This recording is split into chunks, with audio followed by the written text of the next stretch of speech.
Hey, in this episode of Restoring Christine, we did body filler on the rear passenger quarter panel. But in this video, we went from elbow grease, like what we did last time, doing everything by hand. This time I busted out the air tools. So I unboxed a brand new Baxter 16-inch air file from Harbor Freight. And I also busted out an 8-inch Ingersoll Rand DA, also known as a Bondo Hog. If you're interested in seeing how these two tools work out on this quarter panel, stay tuned.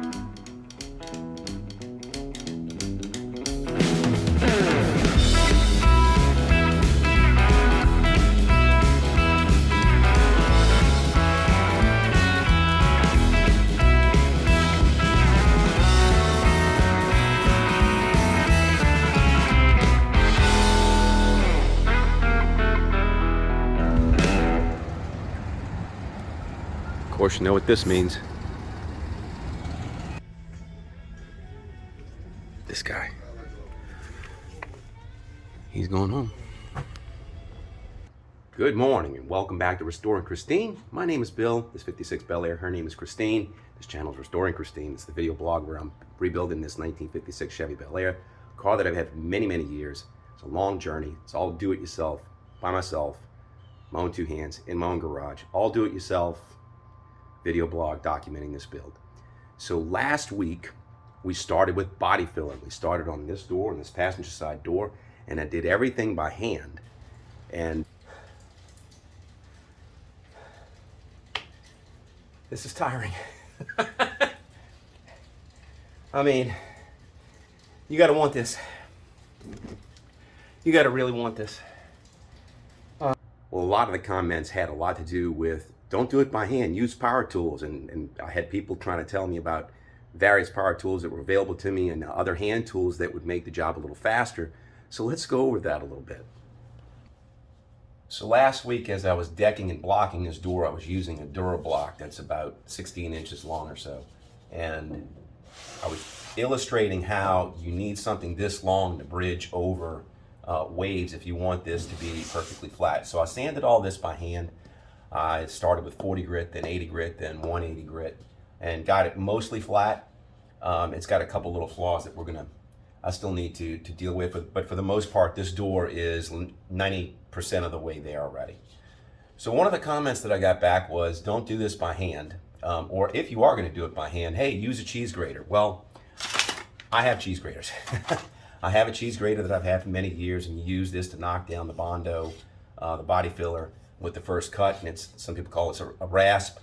Little shavy curlings and whatever. I have one of these. You can tell by the age of the box that my little my replacement blades came in that I've had this for a very, very long time. It comes with flat and it comes with a rounded edge. Sometimes I use these by hand without the handle and just use these to grate down. But on this door, I wasn't building up the body filler very thick, so I was skimming it. And one of the problems with the rasp is if you only have a skim coat, if you only have a thin amount of material, it's far too easy for that rasp to get underneath your surface. And then right off the bat, your first pass with the rasp, now you're looking at already automatically needing another float. So I didn't use the rasp last week, but it has its place, and I will use it. It's going to be used throughout the car when I get to some of the bigger issues, and by that I mean the depth. So that was the first thing. Second thing is a lot of people said don't do it with a hand block. Get an air file, get a jitterbug. I have a jitterbug. It was old and worn out and tired, so I did go out and buy a new one for this project, and I'm going to show you that. And I also had on the shelf an 8-inch Bondo Hog that I bought some time ago, and I'm going to show you that in this video as well. So let's turn our attention there. So before I show you the air tools, here's one of the issues. I used to have a 20-gallon Coleman compressor that only put out, I don't know, 6 to 8 CFM of air.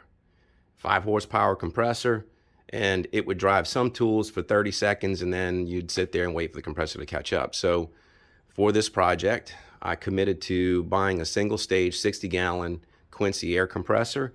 This thing flows a ton of air, and it should drive all the tools that we're going to use on this car, but not everybody has one of these.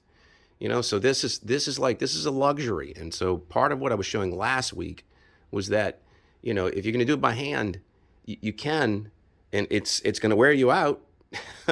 But you know, if you have the means, you can get a a nice compressor and drive these better tools and save yourself some time. But that's money, you know. So I didn't want to assume that everybody has in their tool arsenal, such as this compressor here. But this is what I'm going to be using, and this is what it's going to take to drive the tools that I'm about to show you. We have the 8-inch Ingersoll Rand 328B. This is a big DA, which is dual action orbital sander. Has 8-inch pads that come with it. I ordered an array of them, a selection. And I haven't even touched this. I haven't used this yet. It's still in the box. I haven't unwrapped it. And I also have from Harbor Freight, I have a brand new Baxter. This is their air file, their version of the jitterbug. And you can see this one here. Let's go over some of the specs. So this takes, it says its consumption is 8.5 CFM, but that depends on the load. I know this Ingersoll Rand is, not only is it a Bondo Hog, it's an air hog. Even though it says it uses 4 CFM on average, I think its maximum pull is like 16 CFM at load. So I'm not even quite sure that 60-gallon Quincy, how that's going to drive these two tools, but we're going to try. So that's going to be part of this, is I'm going to crack these two open. I'm going to put on some quick connects on it. And then as I do body filler work today on the rear fender, we'll use both of these tools, and we'll see how that saves our back from doing it by hand with the DuraBlock. So let's open the first one, the Ingersoll Rand 328B. I ordered this quite a few months ago when I thought I was going to start getting into filler, and it just kept getting delayed and delayed and delayed. So this is still very much in the box, unwrapped for the first time. Straightforward, not a whole lot to see. Looks like it's got a 1/4 inch fitting on the end, so I'm going to put the quick connect on the back side of it with a little Teflon. But you can see it looks like it's ruggedly made. This is made in Taiwan according to the box. So yep, so that's one. And then let's see the Harbor Freight tool. Need to open that up. So I went and picked this up, and it's the only one that they sell. But I know Harbor Freight sometimes has different lines. If you buy the Harbor Freight, their premium line of whatever tool it is that they're offering, it's usually pretty decent. You can save yourself a few dollars. I bought all kinds of power tools from Harbor Freight, and as long as you're staying away from the ones that cost, you know, a few, like if it's a $12 price at Harbor Freight and the normal price is $100, yeah, that's a piece of junk. But if you get one that's like $50 at Harbor Freight and it's normally $100, you probably onto something. So let's see. Here's this one. First time I'm holding on to it. It's got a 1-inch stroke, and I think it says in the box, it says what its cycle is. So 2,350 strokes per minute, I'm assuming, SPM, drawing 8.5 CFM of air. So let's see how this length of this block compares to the DuraBlock. I have a sheet of sandpaper. So this is a used one. This is a 40 grit, and this is sticky back. So if you wanted to, you could just go sticky back in this. In addition to using a sticky, I'll cut this long so it goes underneath the 2 retaining clips on the 2 ends, and it'll hold it in place a little bit better. So that's what we're going to try to do. It too has what looks to be a 1/4 inch fitting on the back side of it. So it'll use the same quick connect that I bought yesterday to put on this tool. So let me show you what we're starting with.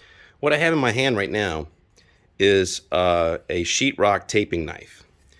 So this can also be used to spread body filler. After you apply it, you can use this as a long straight edge to come down your surfaces in order to minimize the amount of sanding that you're doing. But I want to use this right now to show you the quality of the surface that I'm dealing with. So I welded in this panel, this is a replacement quarter panel that was put in. I did some work back here at the C-pillar. So I've got a couple of videos on this, and I have a video on this quarter panel replacement. And it's not bad, you know, it's very straight. It's very straight, and you can see here it's got a little bit of rock. A little bit of rock right there, so there's a little bit of warpage. It's pretty straight here. That's flat as can be. So that's flat. And then we come up here, and at the weld, I don't know, that's maybe got a 1/16 of an inch of clearance at the weld where it's got a high spot here. I had some oil canning right here, so I dented and dinged it in order to pull out that little bit. And that's maybe an 1/8 of an inch. So I'm not talking about a lot. I got an 1/8 inch in a spot. I got maybe a 1/16 of an inch or less where it's at its worst. Here at the weld, it might have another little bit right here. That's not much more than a 1/16 of an inch. So that's what we're talking about taking out of this, which is why I say that a cheese grater, you know, if you economize with your filler, the cheese grater might attack and get underneath that surface, because we're only looking for a little bit. So right now, that's why I haven't used a cheese grater.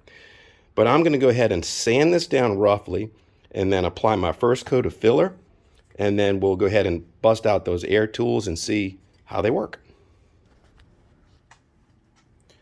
All right, it's actually a very warm and humid day today, so I'll put a first pass on here, and it's set, it's hardening. Still a little bit green, but I'm gonna go ahead and set up that air file and that DA and see. I'm gonna use both of them, and let's see what they do.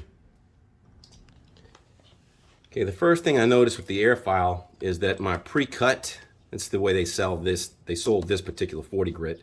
My pre-cut doesn't want to stick very well, so I cheated it into the nose and I put it underneath the tab. I have a feeling this is not going to stick very well to this air file because it's already peeling off a little bit. So we're going to see how this goes.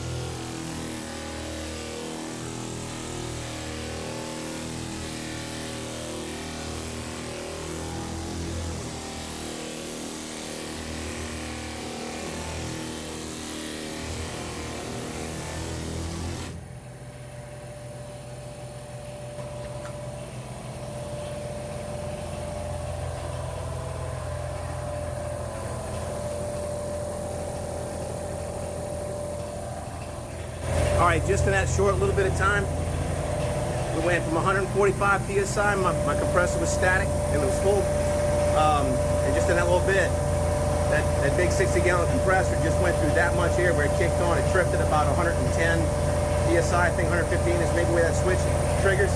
So that's at 8-point-something CFM. So I'm curious to see what that Bondo Hog does. Let me set that one up and let's see. Okay, the first thing, I don't have as coarse of a grit, so this is a 60 grit where I was using a 40 grit and a jitterbug. So this is a 60 grit. The other thing that I noticed is when I first plugged this in, there's apparently a little valve here, and I was like, I was doing this, and it was like, wow. I was like, wow, this thing's gonna take a lot of air, and it turns out that that's a valve. So just be aware of that. All right, let's see what it does. Let me put my mask on.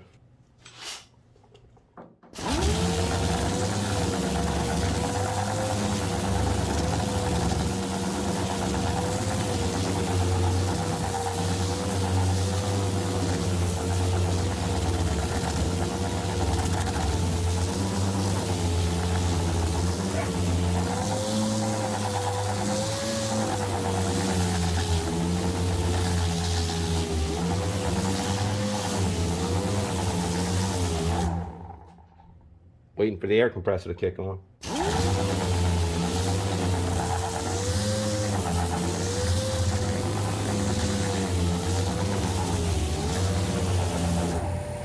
There it went.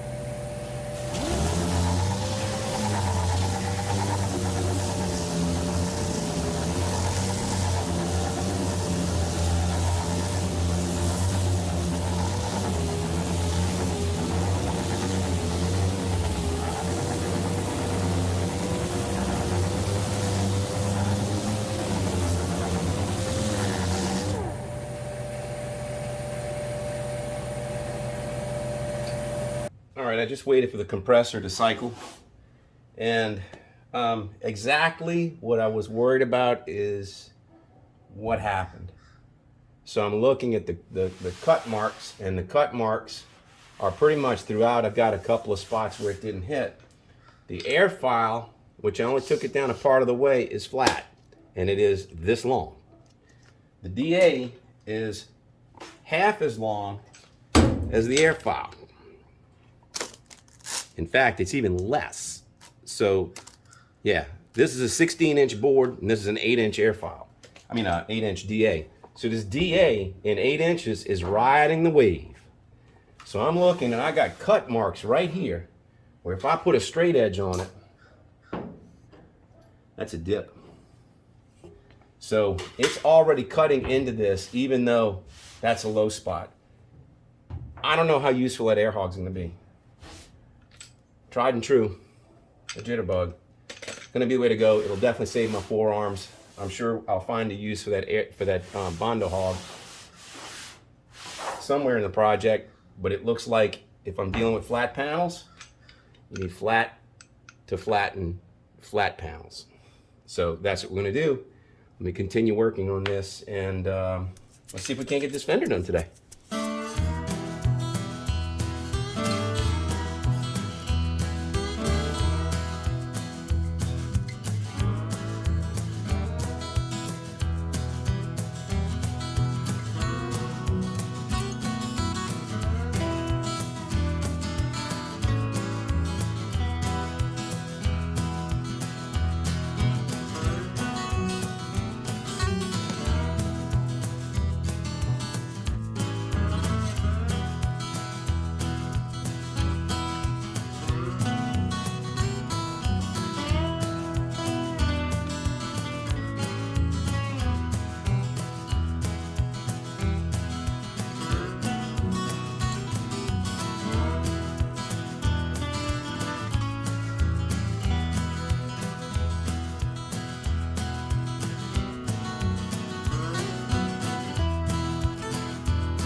All right, that's about it.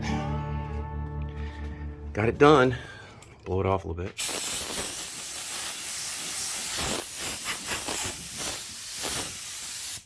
Multicolor is not a problem.